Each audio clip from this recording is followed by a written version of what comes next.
And that then brings us to but Taika's not he's not taking this one lying down, because now he has moved on to be tapped to direct a Judge Dredd movie, which is about as atonal as you could possibly imagine.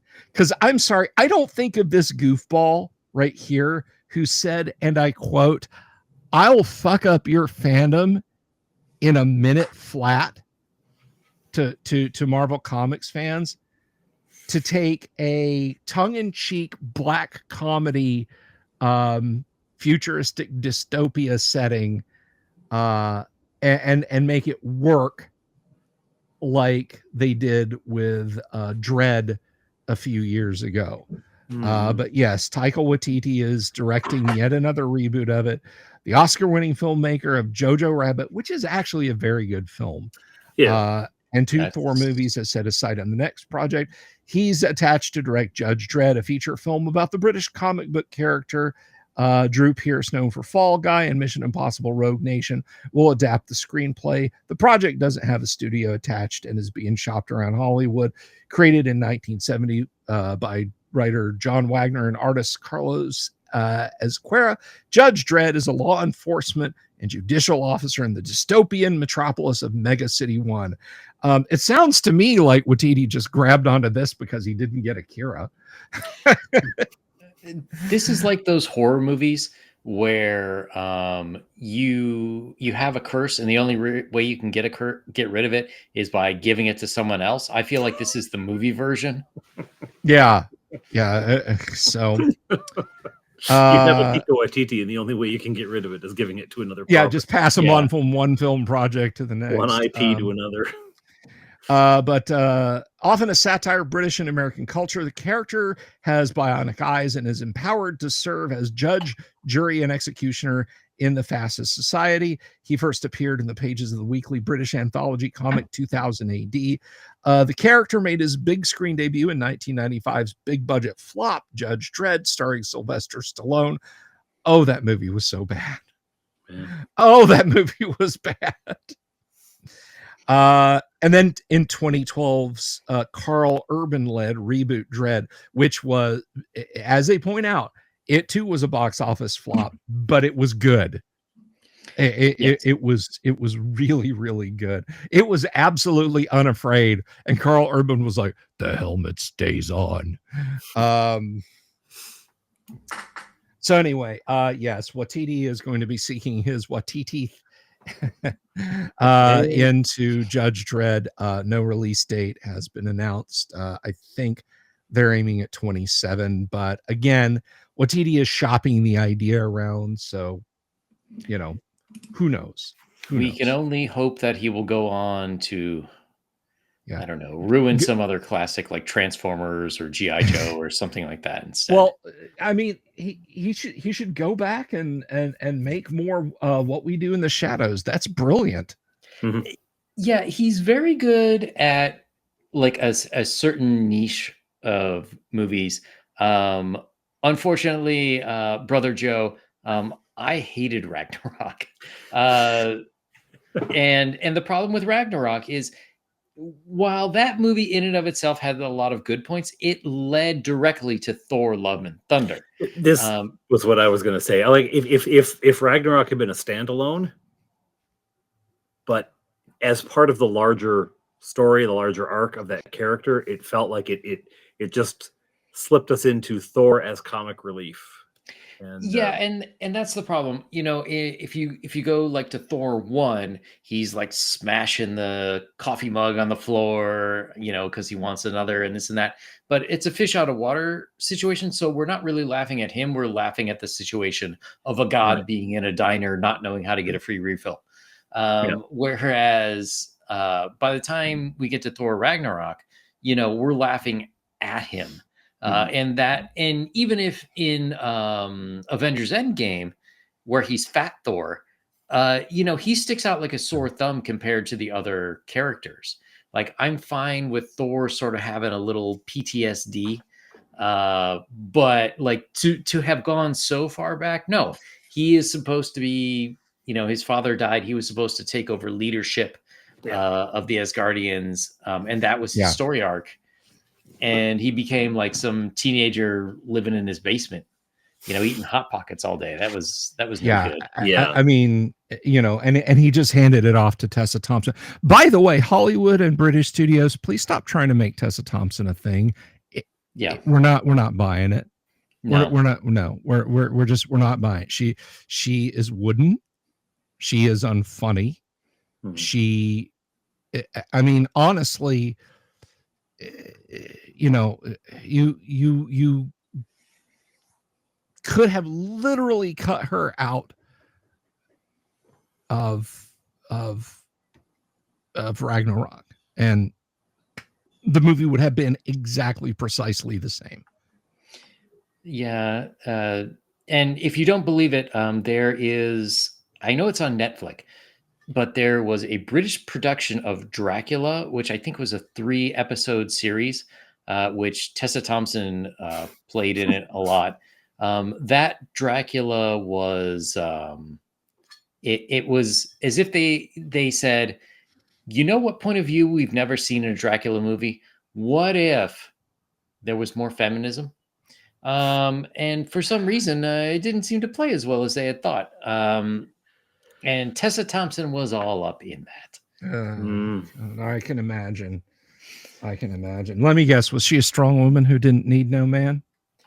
Exactly. It was all about like women not wanting to be bitten by the vampire and trying to make him feel bad because he's like treating women as less than people. It's like, yes, everyone is less than people to vampires. We're like rabbits or cattle to them.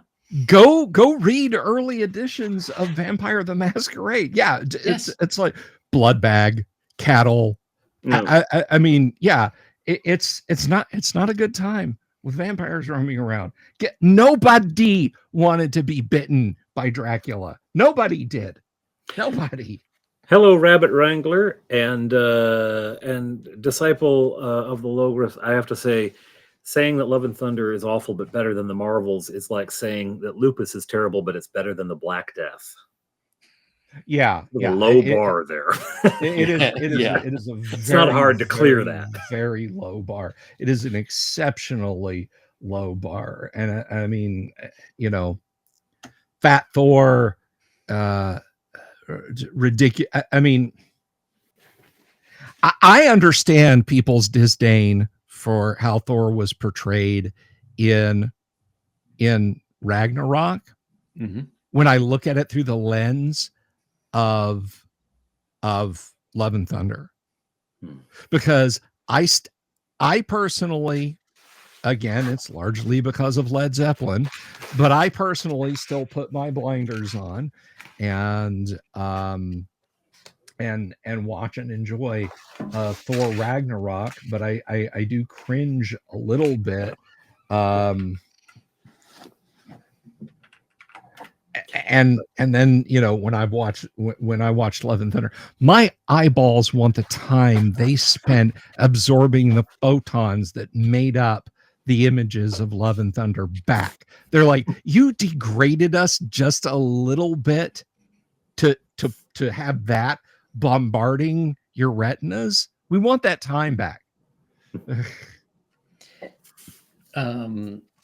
Yeah. So is there, can we all agree? Oh, well, getting back to Taika Waititi doing Judge Dredd, I think he would do a fine job if this were a sequel to the Stallone movie.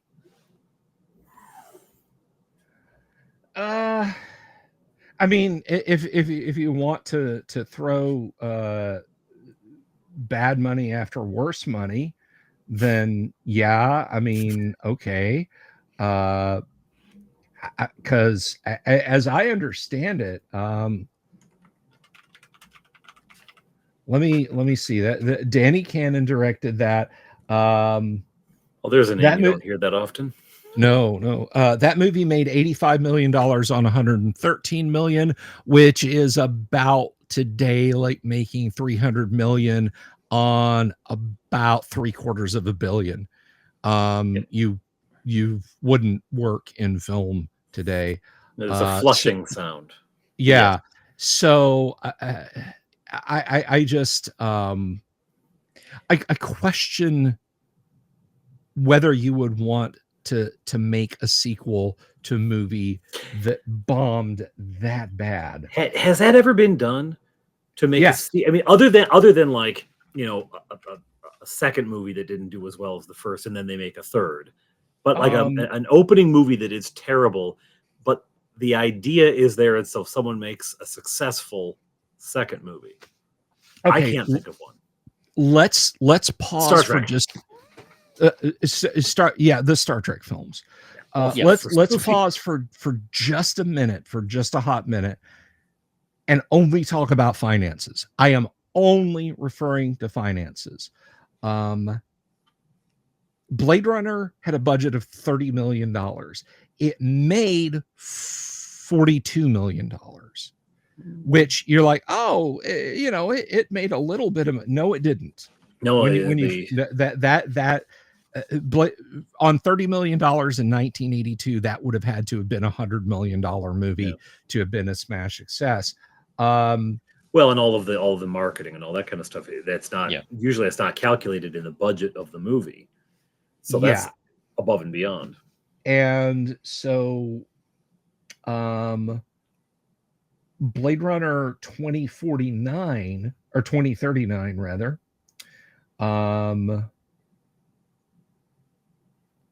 Wait, hang on a second. I'm sorry, I'm trying to get to it. Blade Runner 2049 had $150 million budget. And thank you for your completely ass layout Wikipedia. And it made $92 million. So it did, by percentage, about the same amount of money that the original Blade Runner did. And it was, in my opinion, and I consider myself an authority on things Blade Runner, it was just as good a film as Blade Runner was. I consider them essentially one long form story. But that is an example, Padre, of a movie that bombed financially, and then initially, because later on, video sales and all that kind of stuff would have. I think when you factor in VHS, when you factor in the limited 1992 10-year anniversary re-release, other private screenings, Laserdisc releases, deluxe Laserdisc releases, the action figures, the lunch boxes, the Underoos. I don't know about the Underoos, but I do believe we did get some kind of like McFarlane toy action figures for it. But anyway, when you factor that stuff in, Blade Runner is financially a mild success. From a fan standpoint, that movie stands over almost any other film ever made. Yeah, it's one of the most brilliant pieces of sci-fi ever made. That's the thing, is that I'm wondering though if there's a movie that was not only a financial bomb but critically panned, unpopular, but somehow they still made another one. And I don't know how the first Star Trek did financially, but I think it's widely accepted to be a lousy movie. Like, it would have been a good half-hour episode kind of thing. You know, just half hour of action crammed into two. And I think, you know, sort of bringing it back to Judge Dredd a little bit, this is the big problem with whoever has to make another Dredd movie, is that the 2012 movie was almost a perfect movie. The story was excellent, and it was written in a way so that there were clues to what's going on, and there was foreshadowing that this would happen and that would happen. Something, you know, it's weird, just like 3 years later, Hollywood seemed incapable of making a movie like that. Then you have fantastic acting. You know, Carl Urban didn't go all Pedro Pascal, wanting to take his helmet off. You know, pretty much everyone who played the part was picture perfect, especially I'm blanking on her name. She played Mama and Cersei Lannister. Yes. Dana Headley. Yeah. Lena Yes, Headey. yes. She was excellent in that movie. And, you know, again, you had sort of a yin and a yang, Dredd versus Mama. It made the movie really compelling.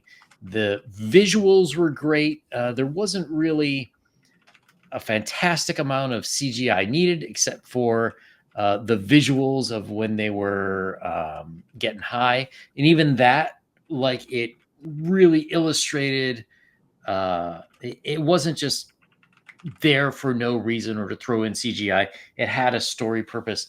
The 2012 movie was just fantastic. So whoever is going to make a sequel, unless it's that team, you're Right. going to be benchmarked against that. It's almost like, you know, Gus Van Sant trying to remake Hitchcock's Psycho, or you know, they try to remake Ben-Hur a few years ago, or you know, if you try to remake the Ten Commandments or something, like, you just stop. No, it's Yeah. good. We're good. Just stop. Well, the number of movies you could say that about, though, that they still charged ahead and did. Yeah. No, we don't need another. Oh, well, we got one anyway. Yeah. I mean, a lot of times it's about keeping rights, which sucks, but it happens. I would like to bring up one point of order that, you know, for Underoos, for Blade Runner, how could you pass up the marketing opportunity for Repla pants? There you go. I hate you to death. You get like I think three of the Delver's same wearing one a in the pair now. package. I despise you. I will make sure they put fugu on every rice cracker you eat when we go to Japan. Oh yeah, no, he's fine. Don't do the special prep. He's a tough guy. Pants. I had to try. Oh, that hurts. I'm only mad because I didn't think of it first, by the way. I think Young just won the internet today. I think he did. I think he did. Phantom Menace was a better book.